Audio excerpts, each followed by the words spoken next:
Good morning. Welcome in April 22nd, another Friday safety focus of the week. This week's code of conduct is more in line with our topic this week with what Mr. Dow is going to talk to us about today, but it's speak and act supportly of ECI as a company and of our workers. Anything quickly to add? I know your topic going to talk a lot about it, but you're good. Yeah. Just wanted to give you the opportunity. Speak and act supportively. That's a good one. Yeah. So this is not April Fool's, is it?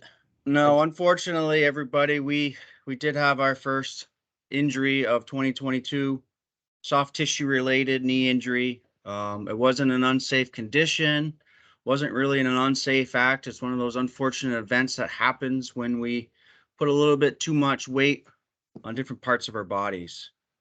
We suffered a knee injury that puts an employee on with some restrictions and going to have some care that's going to be above and beyond first aid. So with that said, it's an opportunity for us. We've went 157 days going in. We've gone to 200 days. So let's refocus from this point moving forward to try to eliminate the unsafe conditions, the unsafe acts. Try to also take advantage of the wellness programs and the type of, situations that you put your body in functionally, where you don't try to over stress or overdo your limitations. And hopefully with that kind of equation, we can really get these day counts back to where we'd like to see them. I got something to add to that, Matt. Yeah, go ahead, Ben. Some of these injuries are just those spur of the moment things when you act or you do something that I'll give you a quick example. My brother, my younger brother's been out of work. He's a driver for Coca-Cola, and it's a very physical job. He was at home, and he was going to grab the recycling bin out of the back of his pickup. And I always give him a hard time to open the tailgate, and he didn't do it. He slipped on the bumper, and he blew out his whole knee. He's totally out of work right now, and it was just a split-second thing that he thought when he got on the bumper. He said, Ben always tells me to open the tailgate. And then he went down, and he is totally, totally out of commission right now. And they don't know when. And it was just a spur of the moment thing. And he didn't listen to his gut. And so when we're going to get into a trench, get off of a machine, hop off of the back of something, those are the times when at first it seems like the thing to do, but think about the positioning of your body and what you're doing to it. He's really been torn up by this, and it can put someone out of work that has a physical job for a year. So think before you do. Slow down a little bit. Yep. That's a personal story because he's really struggling right now. Yeah. With that said, feel free to take over the wheel there, Ben, with the topic of this week. I don't have the email up. I have some of my other stuff up. Can you put the email up quick, or should I try to get that open quick? I'm sorry. I can get up for you. Okay, sorry about that. I was playing around making sure my Bluebeam stuff was able to get up.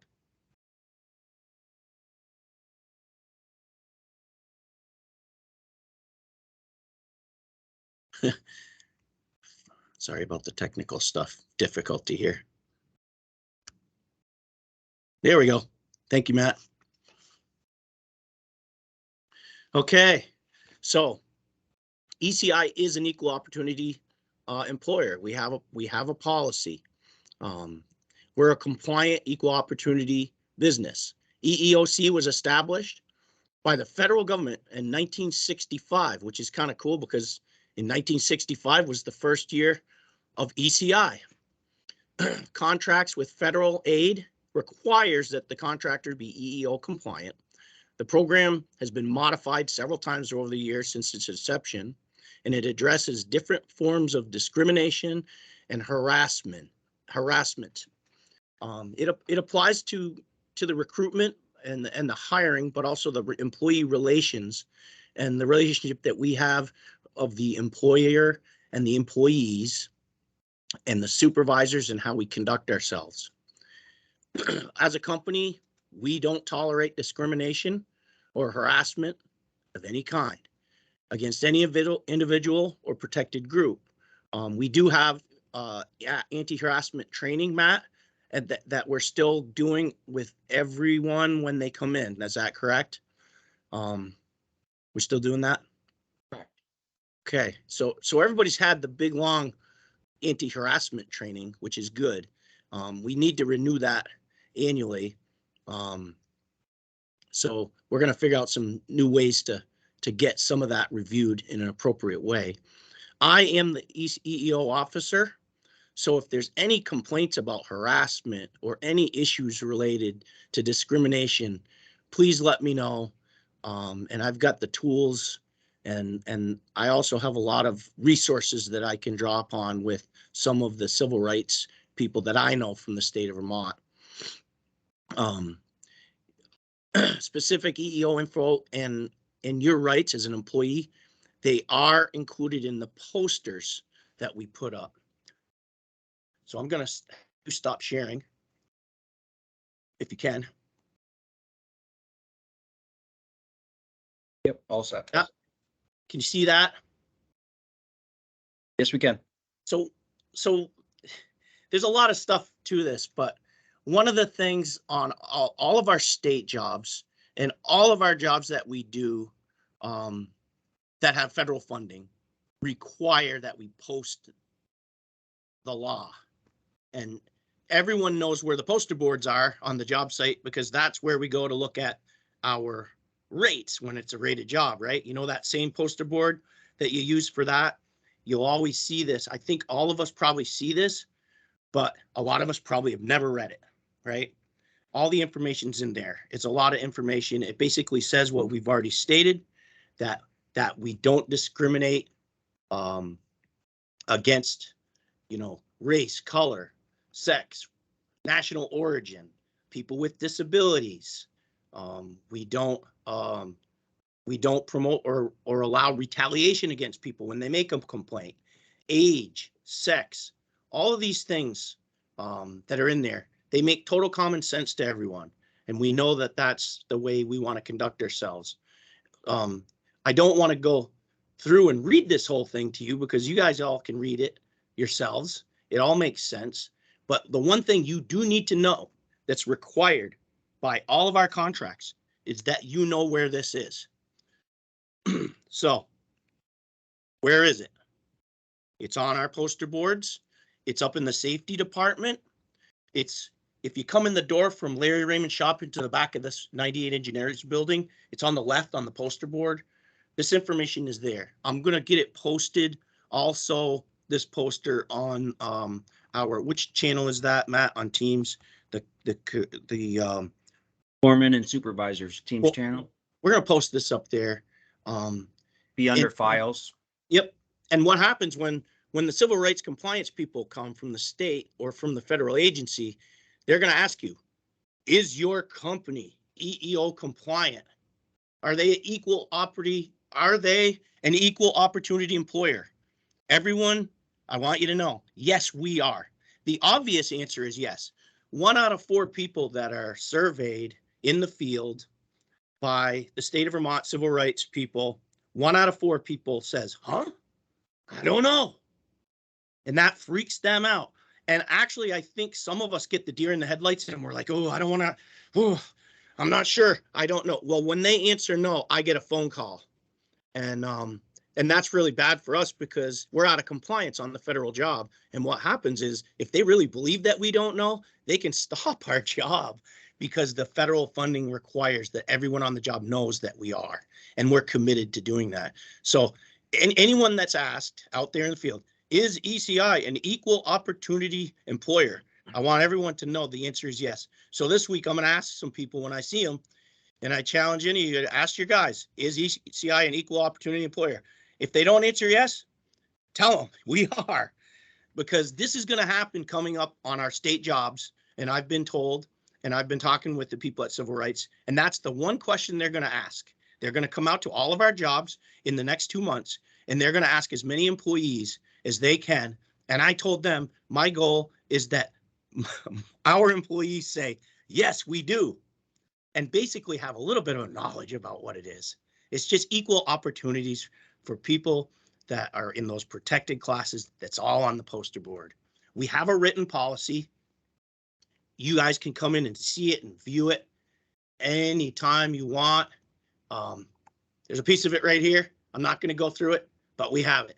All it does is restate everything that's on that poster. That's what federal government things are. Everyone just takes the same information off that poster and they rewrite it and they repost it and they put it in slides. We have a written policy. So if anyone asks you, does your company have a policy? Of course we do. I'm the EEO officer. That's the other question they're gonna ask us. Who is your EEO officer? 2 out of 4 people in the last 2 years answer, I don't know. I am. Mr. Dow is the EEO officer. So question number 1 is yes. Question number 2 is it's Mr. Dow. How do we get a hold of Mr. Dow? Everyone knows how to get a hold of me. I guarantee it, because when something's wrong, I know everybody's got my number. Call me anytime, night or day. You might not get me at 2 o'clock in the morning because I'm usually figuring out some of the stuff in my little office when I wake up in the middle of the night, but I will always answer you and I will always get back to you on this stuff. So I have the responsibility of administering and promoting this program. I have to ensure that we have the right policies and the procedures, and I have to make sure that they are distributed to people and people know about them. I'm responsible to handle all the complaints and at the higher level and to appropriately deal with them according to the policy rules, to ECI rules, and to any laws and regulations that we have to follow. And I have the means to do that. And I also have a lot of help from the Civil Rights Department at the state of Vermont. They're very helpful. We do have this thing called a written reasonable accommodations procedure. I won't go through it, but basically people with disabilities, people, just say you were working somewhere and you needed to have like a handicap portalette. Maybe that's an easy one that we could relate to. You just need one. There's a way that we can deal with that and make sure that anyone that needs something that's disabled, that we accommodate them, because that's part of this whole thing. Is if someone has a disability, we have to decide whether we can reasonably accommodate them, so that's important to know.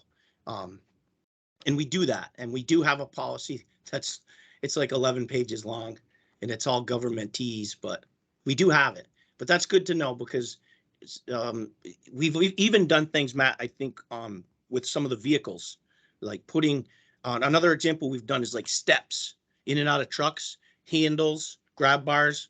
You got someone that's getting into a large truck or even a piece of equipment. If we know about someone that's got some type of an issue where they're struggling to get in and out safely, that reasonable accommodation should be made by the company, and that's what we're tied into with these regulations. Let's see. We try to make sure our policies and handbooks are readable and understandable by everyone. It's really hard to do that with government stuff. I know we're good with specs and things. It's hard to do that, but we do our best to do that. And if you want to read our policy, I'll also post that on that same Teams channel. The company's EEO policy, discrimination complaint procedure, and all the federal or state posters, they are posted, like I said before. They're in the home office. They're on the wall in the safety room. Matt, is that still correct?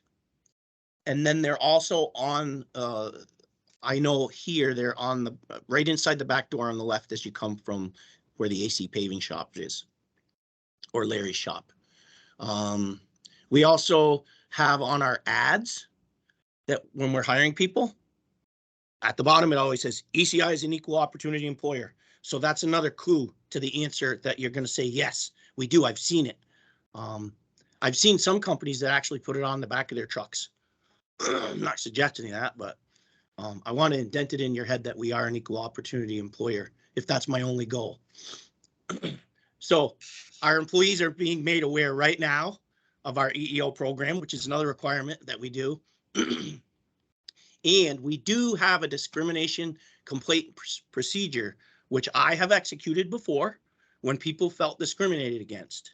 And we do have consultants that we use in order to help us. One of our consultants, I think you guys all know, we have Susan Graham who does our anti-harassment training.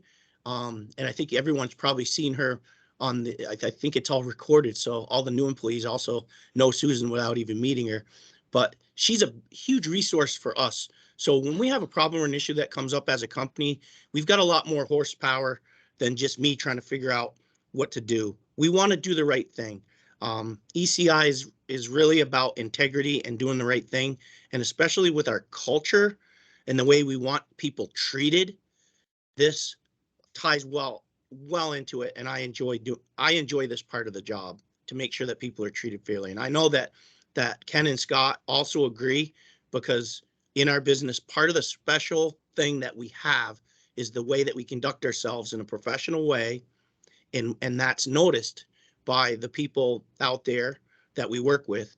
And actually, I'll let you all know that you guys have done an awesome job on your state, especially on your state of Vermont jobs, because I have probably every 2 months, unless something else comes up, I have discussions with Lori Valburn and Sonia and all the people from the Vermont Civil Rights Department.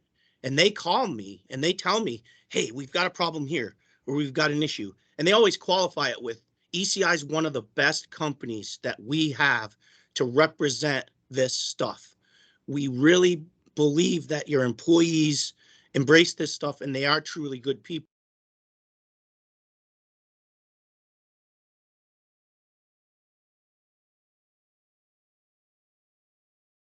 They cut us a little bit of slack. They give us the benefit of the doubt due to our record and how the residents talk about us. We get into it with the residents sometimes, but most of the residents always say, yeah, we get into some stuff with arguing about specs and this and that, but they always give us good reports on our conduct and how we treat each other and how we treat them. We have gotten in a couple of sticky situations over the years with some complaints, and they've all worked out for the best for everyone. For the person that felt they were getting complained against, for the state, and for us, it's always been a huge, huge learning experience, which ties into the last thing I'll say is that's what ECI is all about. When you see a problem or an issue, whether it's with this discrimination or with a project, I think the way we conduct ourselves is we try to figure out how we can make it into an opportunity to solve it, to make it better, and to get it in line with the way that we want things conducted out there. We do that on our projects, and all of our code helps us. Restraint, discretion, and integrity is how we operate. And for this policy here that we have, I say that our code ties well into it. So I think that's all I had. But the answer is yes, we have the policy. I am the EEO officer. And if anyone has any questions, reach out to me and I'll help you. I'll direct you to all the stuff that you can read. I can give you stuff that you can read for days. And I know you don't want to do it. But if they ask you where the poster is, where is it, Matt? Where's the poster? Where's the poster? It's on the job board, right? Yep. Job board, health and safety, operations, even in admin building. I told Lori that my goal was that if she asked any of our employees if we were an equal opportunity employer, that if everyone would say, of course we are. Yes. So don't let me down. And she's going to let me know if anybody lets me down. And then we're going to come in and we'll review the whole policy, and I'll have you help me rework it so it's more easy to read. Yeah. You'll be assigned to reading the whole thing and reviewing it and editing it. Yeah. I probably went on a little bit longer, but I talked to Lori a couple of days ago and she's like, make sure to make a big deal out of this. I said, okay. Because it is a big deal for everyone. Can you go to the top of that document? Yeah. Just wanted to make one comment. Yeah. right there. ECI is an equal opportunity employer. Yep. It makes it sound like Yeah. it's all about the employer, meaning Right. the owners of the company, the executive leaders, but really it's about the whole company. Yeah, it is. Because if someone in the company isn't compliant, then the whole company isn't compliant. So if That's that true. turns out to be a problem, then we have to take corrective action against that person who's violating, these policies. Right. And then it becomes like government procedures sometimes Right. with reports and stuff. We don't even Yep. want to go there. Follow the code and you won't go there. Right. All right. Do you want me to take over? Yeah. Ken, I'll stop sharing. Thank you, everybody, for your attention. Okay. Thanks, Ben.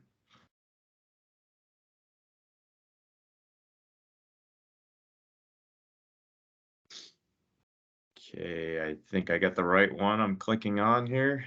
I'll zoom out a bit, zoom in. Okay, do you see my screen? Dude, got it. Okay. So there's a link here. There's a little summary of the policy, and there's a link on the email if you need Nice. it, and that policy is Perfect. given in there. So for announcements this week, want to restate the announcement from a month or so ago, maybe a couple months, that we have new fuel cards. There's still some available. So if you have a white card, it should be exchanged for a magnetic strip card, which is a dark blue. Since not all fuel pumps have the chip reader, so we have trouble when we go to some places, and I don't know why. I got the newer card, but I've had trouble with a white card in places that look like the most modern, pumps and everything, and it doesn't work. So I don't understand why. But the magnetic strip ones work everywhere, so we encourage you to come in and swap that out. The other announcements are just repeats. So ECI's email protection software was upgraded, so you can be aware of that. The Morgan Stanley meetings, we had a requested everybody check with the accounting department by yesterday. So that was last Thursday, but still, I'd say if you haven't signed up, next Thursday will be too late because we're should have taken that part off, but because we'll be past the date of these meetings. So you got to get out there and do it, because otherwise you're going to be assigned some generic structure of funds that you'll be contributing to, and the company will be contributing to, and also there's some beneficiary forms that you got to fill out. So be aware also of suspicious emails. Again, I mentioned that before. It's been an ongoing problem. And make sure you have new insurance cards on in your registration package for the vehicle you operate. And of course, we're still in this 2022 healthcare premium holiday. Still excited about that. We're several weeks in, 3 weeks in, probably into this 12-week period. So if you haven't noticed, then I'd be surprised if you didn't notice, and you're in the program, because there's a good savings of no premium taken out of your paycheck, which is a nice little boost to your paycheck. And let's see, I'll get down to the new employees. We have Bob Bailey. Bob. Yeah. And we have Bradley Wells. Welcome, Bradley. And Joe Hale. Welcome, Joe. And then we also have Ed Goudreau. Welcome, everybody. And I hope you're out there getting those vests dirty. And when they get dirty, wash them and then bring them on in. And if they get too ragged and dirty, then we'll replace them. Okay, so the wellness program is, past it here a little bit. The wellness program is provided, again, no new information there. On the financial wellness program, series I put in here. We're still talking about the 401k plan and other funds. Last week, we talked about the retirement target date funds, which, as I show here, and also that pie chart shows, account for over 61% of our plan by dollars. So, but we also provide a variety of standard investment funds, from index funds, money market, bonds, international, small cap, mid cap, large cap funds, and a complete list are shown on the right-hand side here. And you see the pie chart shows that bright green is a target date, so everyone feels good about putting at least a good portion of, not all of their investments in there. And then the whole list on the right-hand column is a complete list of funds, so you get a pretty good selection.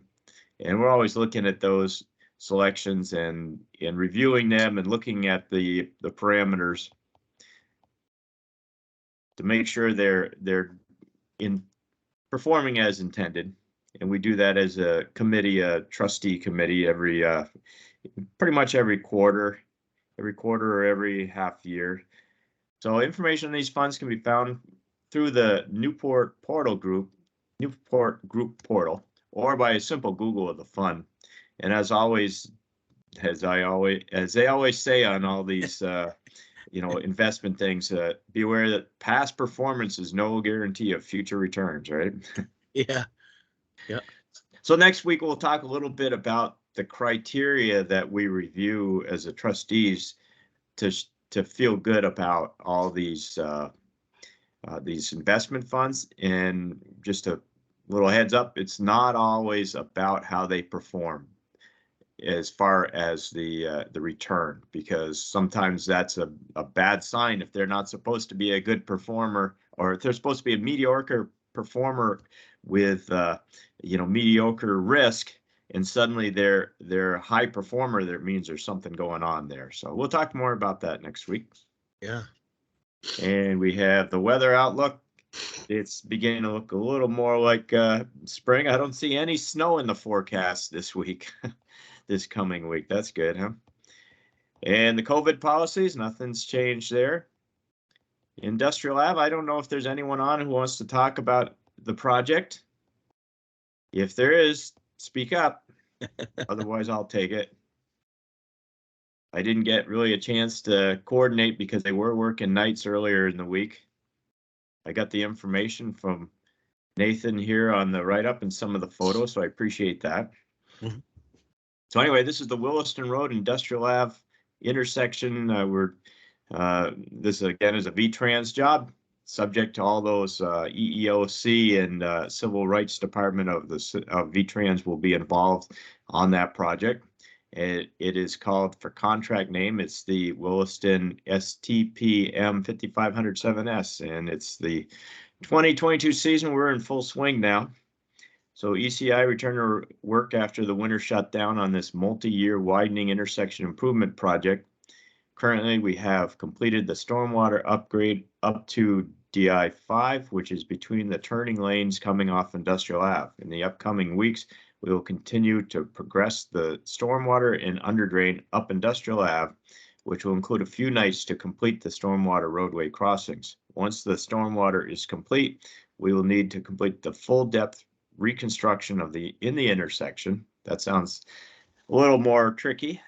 Up Industrial Ave and eastbound on Route 2. Once the base paving is complete, we can begin curb installation and sidewalk, and grading outside the sidewalk area will occur during the day, so we can begin establishing grass. That'll start making things look really good with curbing and grass.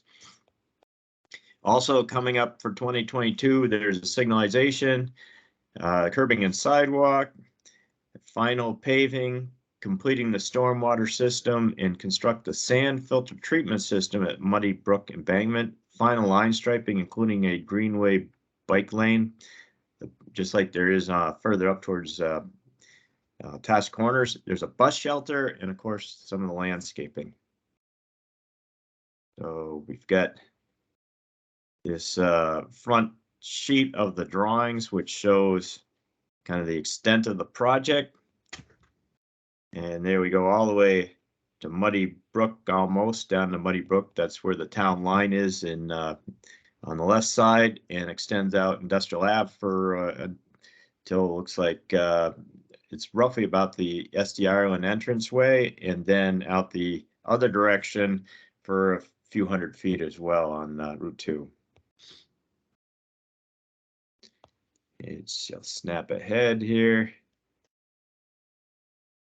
Okay, here is the section we've been working on the last couple weeks here. This is across the Miller buildings and Miller Lane, or whatever that road is, like where Gray Bar is. And we've been doing this zone with stormwater and rebuilding the roadway section as well as the underdrain. So here's some of the night work going on, putting in the sand bedding behind our cut.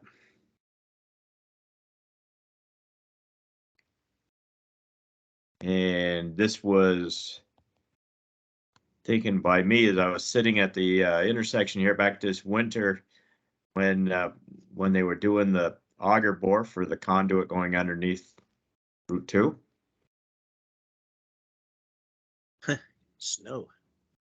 Here's one of the challenges, is this running sand. You can see at the bottom of the screen, you know, the sand looks so good and dry. Look at that. It's like the moment you hit groundwater, it's like turning to pudding. So pretty challenging conditions there for dewatering and containing the excavation. Here's putting a section of the corrugated PE double wall pipe in. That's where the sleeve is for the conduit going under Route 2 there next to it. A little bit of underdrain going in.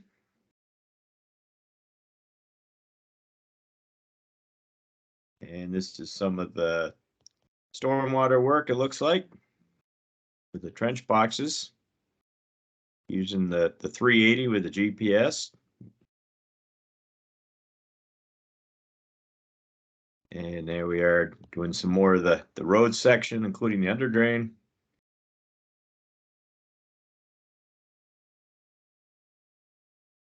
Getting the gravel laid down, dense graded.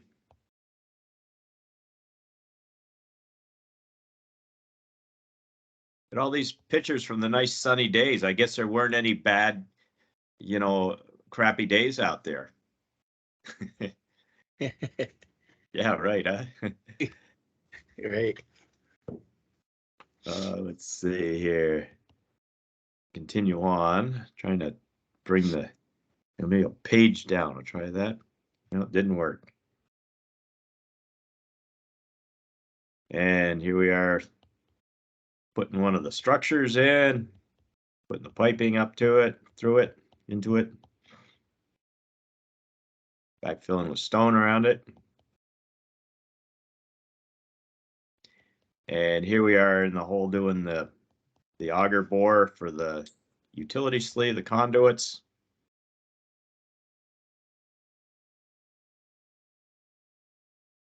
It's earlier this winter. Here's the coming up is the conduit coming out of going into the ground, where that sleeve, nearby where that sleeve is. And then that structure is the mast pole, signal mast pole foundation, which was also done this winter. And let's see, we've got just this is the final slide for the project of the week, and this shows the completed intersection plan.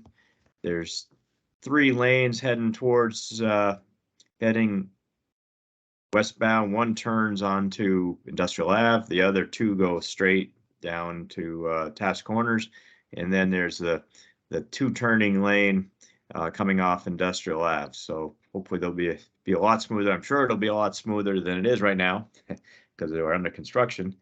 I'm sure it'll be better in the end. And then from the photo archives, an aerial photo. This is Muddy Brook to Industrial Ave intersection taken on May 9th, 1962. Wow, that's almost as old as my brother, isn't it? Uh-oh. So You see Muddy Brook off to the left, just barely in the picture. And there's not a whole lot out there. The Harvest, I guess now it's United Ag and Turf building is over up on in the intersection, past the intersection. Our place is nowhere to be seen. Almost, I guess it looks like none of the other buildings here, there's only a few of them now exist, except for the Vermont wholesale lumber guy. His original house, the building there that they had their office in, is there, as well as the what used to be Burnett and Campbell, right? Jack Yep. Campbell's Yep. dad's company at the corner there, which became Grapponi, which became eventually, actually, was it New England Equipment for a while or whatever they called Yep. themselves? And then, Equipment. or maybe that was before Grapponi, I guess. And it just has changed hands. It was Sears for a while. Now it's been Harvest and United Ag. So pretty cool how things have changed. So that's what I got. I'll turn it back over to you, Matt. Thanks, Ben, for the presentation, and have a safe day out there. Yeah, you too. Yep. Nice pick. Nice photo. Yeah, pretty cool. Yep, thank you all for joining in with us, and thank you already for a lot of people that's reaching out with attendance. This is going to be an important one because we're going to have to send Yeah. the attendance of this meeting to the state if required, Yeah. if we are asked to Right. send it. So Yep. please try to capture that and send that to me so I can put that in a document for on standby if we need it. Yep. And then send me the doc, Matt, so I can put it in my folder for today. Yeah. Yep, we'll do. Okay. All right. All right. Thanks, guys. Be safe today. Let's have a great day.